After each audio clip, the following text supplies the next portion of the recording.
It's been a little while, one quarterback gang, but we are back to help you guys out. Mm-hmm. Smash that like button to show the one quarterback family some love.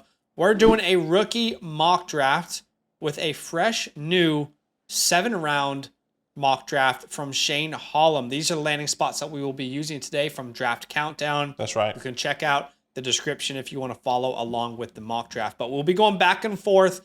But Aki, you have the 101, one quarterback PPR, tight end premium. You've got the 101. Who are you taking? Yeah, I'll take Marvin Harrison Jr. He does go to the Arizona Cardinals with the 4th pick in the NFL draft. It's pretty obvious where we all are going to be going here. I just want to I just want to say this because I've been saying this a lot on the live stream. If you haven't been on our live streams, we need to prepare ourselves for Marvin Harrison Jr. not to go to the Arizona Cardinals, because once he does it, I think a lot of things could potentially change or maybe even get better or worse, depending on how you feel. But Marvin Harrison Jr. in this world goes to the Arizona Cardinals, and I'll take him at the 101. So you're thinking he could go to the Patriots? I think he can go to the Patriots. I am thinking, maybe a team sneaks up and drafts him because they love him so much.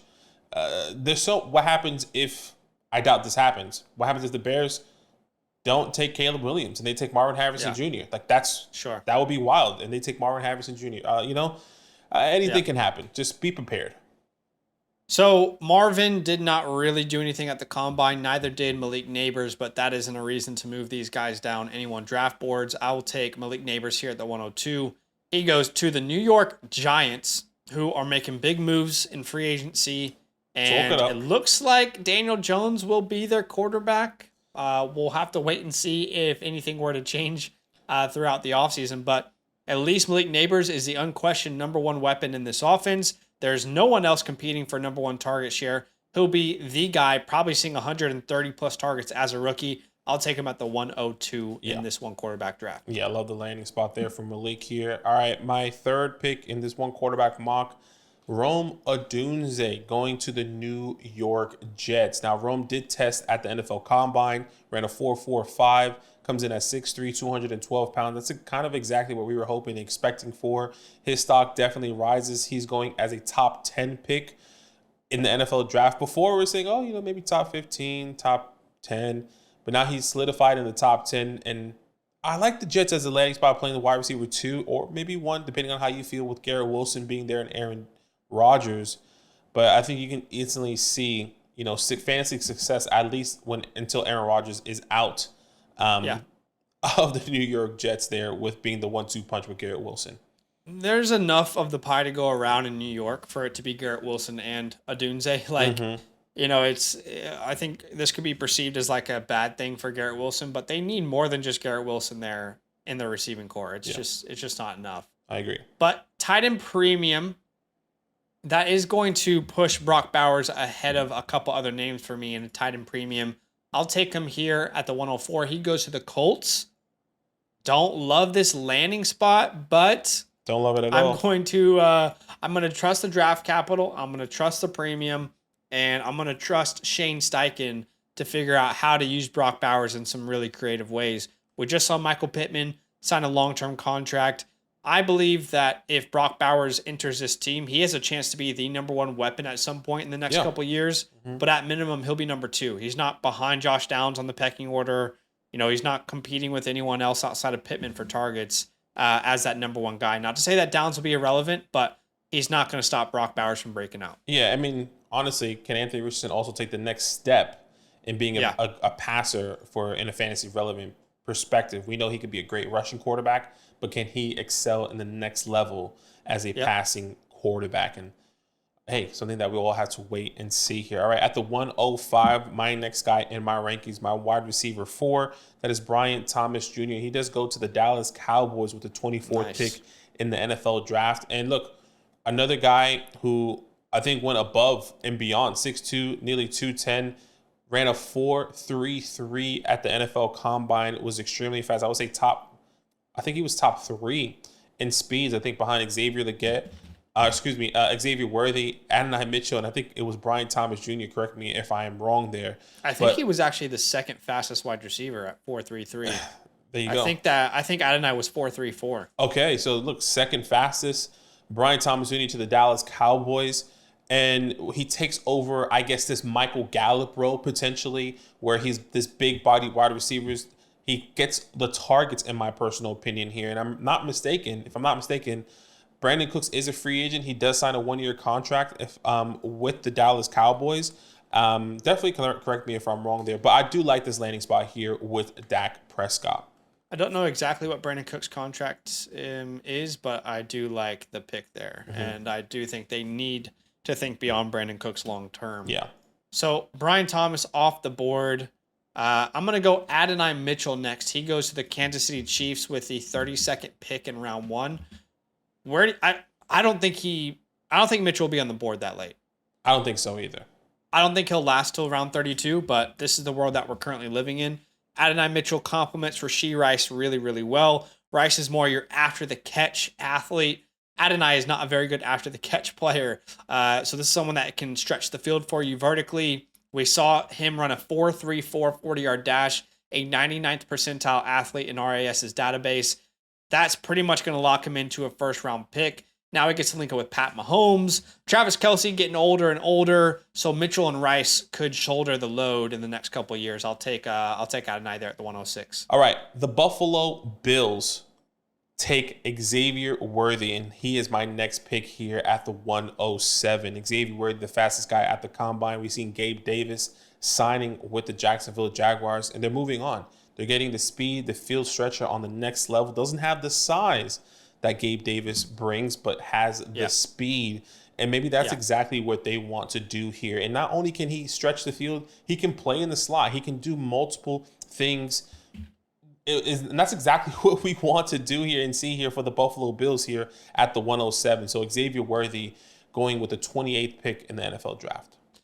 Yeah, I'm on the board here at the 108. There's 3 players I really want to draft.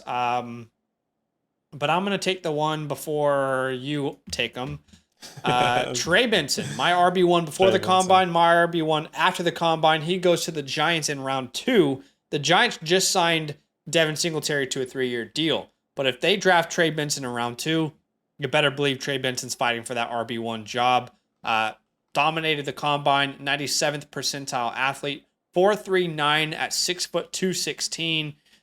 Great 10-yard split as well, so we know he's got that burst. He was always going to be a special athlete, but now I think that just locks him into a second-round pick. And with the scarcity at the running back position, I'll take Trey Benson there at the 108. Okay, yeah, that makes sense. That's exactly who I was going there with Trey Benson. I'll go into the second round, the first pick in the second round. The Carolina Panthers take Ladd McConkey here. He is now my wide receiver 5 in my rankings after the NFL Combine. I think what we saw, he definitely raised his stock, ran to 4.35 at the NFL Combine. And he goes into the Carolina Panthers, who essentially has no one, right? I mean, you have Jonathan Mingo, who definitely didn't live up to the expectation and hasn't lived up to the expectation. But what they do in free agency, is that they signed Robert Hunt, a guard, an offensive lineman that they need. And not only that, they trade away Brian Burns and get some more draft capital. Maybe they're going to be building on that offensive line in the NFL draft, but they get a wide receiver in Ladd McConkey who can easily be the wide receiver 1 who can play in the inside, in the slot, or the outside. So I'll take him here with the 109. I love that pick. Y'all know I love Ladd, the space creator. I was hoping if I drafted Benson, it would trigger you to draft Jonathan Brooks and I could take Ladd. But here we are. I will take Jonathan Brooks at the 110. He goes to the Houston Texans. Guys, we are recording this after day 1 of free agency. It is very possible that tomorrow, when this video is being shown to you, Aaron Jones is a Texan, or Derrick Henry goes to the Texans, or something. Enter free agent running back that's available. Could be a Houston Texan. But I do really like this landing spot. I love how Jonathan Brooks would fit into the offense in Houston with CJ Stroud. They don't really want this, pounded on the ground type of offense. They want someone who's dynamic in the open field, who can catch the ball, who, you can let him handle the rock. He can be a goal line guy, but also super dynamic in the passing game. And I think Jonathan Brooks gives them just that. I've compared him to Travis Etienne, Cam Akers out of Florida State. So I'll take JB rather at the 110. Shout out to JB in Texas. He stays in Texas, by the way, which is awesome for him. All right, at the 111, I've said this multiple times. If you do not have a top 10 quarterback, this is exactly where you potentially go out and get someone like a Caleb Williams, who obviously goes to the Chicago Bears with the first overall pick there. And you see there with DJ Moore, Cole Kmet, and so much more going there. They do add an addition at the running back room, and DeAndre Swift, who we're both kind of iffy on. I think I'm more leaning towards I like the pickup, and I think he can be fantasy relevant and be a good weapon for Caleb Williams, in my personal opinion, as we get closer to the start of the season. But anything could change and anything can happen there. But Caleb Williams at the 111, I think, is a perfect start at a one quarterback league. Yeah, I don't dislike the pick. I don't hate Swift to the Bears. I just don't. I think the consensus right now is Swift is the guy, unquestionably. He's the RB1. He's going to get so much of the work. He's going to be like the 60, 70% guy there. And I'm not so certain that that's the case. I could be wrong. Mm-hmm. But if Caleb Williams does join this team, that could make Swift a little bit more interesting in the air. I'll go ahead and take Jaden Daniels at the 112. Daniels might be closer to quarterback one and one quarterback than he is in Superflex. Just, that ceiling guy. It's what I talked about last year with Anthony Richardson. If you're going to shoot for the moon, shoot for the freaking moon. Jaden Daniels is, that Konami code type of rusher, a guy who can lead the league in rushing yards. And that is a cheat code in fantasy football. So he joins Washington, who has improved their offensive line, has a whole new staff behind him, has great weapons in Terry, and just signed Zach Ertz, the ghost of Zach Ertz, Jahan Dotson. That is an exciting landing spot, in my opinion. That is round one. What do you guys think? I know the one quarterback gang is all over the place with quarterback values. Is that too high? Is that too low? People don't Where like do you it. think these quarterbacks should go? I think the draft is really going to help us figure out exactly where the sweet spot is for those guys. But I agree. We're about to get into round two. Just before we do, we have some very exciting news. We have officially released version 3 of our 2024 rookie report. A bunch of new updates to version 3. Obviously, the combine happened, so for most of the players, we can add their testing results, which accounts for about 10% of our scouting grades. We've added new profiles in there. My guys, a whole bunch of new features. If you want to dive deep into this class, get our rankings, etc., then use the promo code LAND, become a Mother Flocker member, and you'll get access to that rookie report, as well as a Dynasty team review where we break down your Dynasty team. You're at the 201. What are you thinking there? I am at the 201 here, and man, there's a couple ways I can go here. And I might skew it just a little bit because I can definitely go with another quarterback. I think we all know who's still available on the board, but I'm going to go running back. He goes in round 3. He goes to the Los Angeles Chargers, and that's Jalen Wright.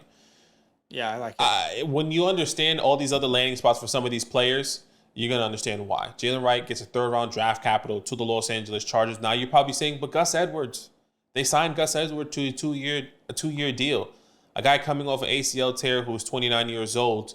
I think Jalen Wright can easily step in and be someone that maybe not in year 1, but in the future can take over this backfield, especially with the youth that he is bringing in this. If I'm not mistaken, he does have a phenomenal NFL combine where he's running. He ran a 4.38, 5'10", 210 pounds. So I definitely like him. And this is kind of where our new projection is going in the 2nd or 3rd round. He goes in the 3rd round here with the 69th pick overall to the Los Angeles Chargers. So I'll take Jalen Wright here at the 201. All right, tight end premium draft. I'm not even the guy who likes this player, but I'm going to take him. Jatavion Sanders goes in the 2nd round to the Bengals. I know you're a bigger Sanders guy than me. Sanders. Were you disappointed by the combine at all, where he ran in the 4.7s, I believe? Yeah, it was a little bit disappointing here. And I think for me, one of the biggest things is I'm not necessarily sure if I love it if T. Higgins is there, even though he has requested a trade. I like the Jatavion Sanders to the Bengals if T. Higgins walked and they got another guy in the 3rd round or 4th round in the NFL draft here. But with T and Chase there, hard to envision. I get you. I'll take him off the board there. Tight end premium format. Again, I'm not a huge fan of him personally, but the premium pushed him up. The draft capital pushed him up, and linking up with Joe Burrow pushed him up. For me, you're on the board here at the 203. Yeah, 203. Man, there are so many different ways I can go here. You know what? I'll go with the quarterback now. I'll go Drake May. I'll take him here. He goes to obviously the New England Patriots with the third overall pick. They just signed Jacoby Brissett. They're keeping the offensive lineman. They extended Kendrick Bourne. They probably going to get another wide receiver potentially in free agency or maybe in the NFL draft in the second or third round. We'll wait and see. But I'll take Drake May here at the 203. That makes sense. I am probably going to surprise some people here, but it's time to put some respect on one of my favorite players in the draft. If anyone's going to do it, it's going to be me. Jalen McMillan is my favorite my guy in the class. He goes to the Jags in round 3. And I don't know. I just absolutely love this fit. Okay. I think this could be our generation's Keenan Allen. I'm not saying it's absolutely going to happen. I'm saying it's within the range of outcomes. Now, keep in mind, Keenan Allen was a third-round pick. Keenan Allen didn't go in round 1. He didn't go in round 2. He was an undervalued player that people didn't see the value in. He can play all over the field, even though he played primarily in the slot. He's got route-running chops. Same with Jalen McMillan. I'm a big fan of his game. One of my comps for him was actually Christian Kirk. Keep in mind, Kirk's contract doesn't actually last that much longer. So I'll take Jalen McMillan here. I think he could be the answer that the Jags are looking for at wide receiver at the 204. Okay. All right. In the second round, he does go to the Atlanta Falcons. That's Xavier Legette. Now, I know a lot of people may not like this landing spot, but I'm a big advocate of the Atlanta Falcons grabbing another wide receiver, whether it's in the first or second round. And we've just seen Kirk Cousins signed that 4-year, $100 million contract to the Atlanta Falcons. You have Drake London, Kyle Pitts, Bijan Robinson, and Xavier Legette. My biggest take all offseason so far is that if they draft another wide receiver in top 2 rounds, I'm not necessarily sure Kyle Pitts is the next guy up. Is Drake London for sure number 1, Bijan Robinson for sure number 2, and then number 3 is up for grabs. In my personal opinion, I do believe Xavier Legette could be that guy for this team, and then it's Kyle Pitts. So I'm going to go with the quarterback play and the draft capital here as well, with Xavier Legette going to the Atlanta Falcons. The pure disrespect on Kyle Pitts. It's going to end this year, Kyle. If you're ever going to watch this, I'm backing you. It's ending this year. All right. We said it last year. Remember 2 years ago too. Last year when you had Desmond Ridder at quarterback. I mean, you got this, Kyle. You got this. We got it. The Kyle. disrespect stops here. We got it. Marshawn Lloyd is coming off the board next. He went to the Raiders in round 3, who currently, as we record this, things could change. They don't have a real answer at running back. They have Zamir White, but Marshawn Lloyd, my RB3 in the class, goes round 3 to the Raiders. New look Raiders. Marshawn Lloyd came in, I believe, at 5'8", 220 and ran a 4.46. That is beautiful across the board. I'll take him here at the 206. Yeah, I'll take him there. I like that pick. There, no doubt. Man, this guy, wow, what the landing spot. And I think I'm going to take him just so we can have the conversation, right? Troy Franklin, I know a lot of people are wondering what's happening with Troy Franklin. He goes to Indianapolis Colts in the second round, which is fine. The second round's value is fine. It's the landing spot that's terrible. So you have, obviously, Anthony Richardson, Jonathan Taylor, Michael Pittman Jr., who just gets extended, Josh Downs, who they drafted last year, and then you get Troy Franklin. You also have Alec Pierce. Where does Troy fit in this offense? I have no idea. I do not want this to happen. And not only that, one of my biggest concerns with Michael Pittman and these receivers is, can Anthony Richardson take the next step? He's going to be a great fantasy quarterback, no question, scoring and rushing touchdowns with all that stuff. But can he take his game to the next level in the passing scenario? And I'm not necessarily sure he can do that. And maybe it does help him with Troy Franklin. But at the same time, where does Troy fit in this offense? This is why he fell all the way to this 2-7. And we just had to talk about it, though. I know. I was just counting in my head. Yeah, you're right. Pittman, Bowers, Downs, Pierce, Franklin. It's in an offense where you question volume or quarterback play. Not that A-Rich is bad. Yeah. But to support a wide receiver, I love Franklin, but that is a terrible landing spot now that Pittman's left. I'll tell you, they're stacked. If you're the Colts fan, you're buzzing because you got all these weapons. True. But I don't love it for fantasy. I'm going to take Blake Corum off the board here at the 208. He goes to the Cardinals in round 3. And as of today, it's just James Conner and Michael Carter in Arizona. So I'll take Blake Corum, my RB6 off the board here in round 2 at the 208. Okay. Wow. I'll take Braylon Allen. Yeah, that's who I was just considering. A third round draft pick. We've seen by the way, he goes to the Dallas Cowboys. We've seen all these running backs going. Josh Jacobs, Saquon, Tony Pollard no longer is with the team. DeAndre Swift, Singletary. The best available running back right now in free agency as we are recording this video is Derrick Henry and Aaron Jones. I could be wrong, but I doubt these guys are going to go to the Dallas Cowboys. And in this world, and in this scenario, Jonathan Brooks, excuse me, and got something in my throat. Jonathan Brooks and Trey Benson are already off the board.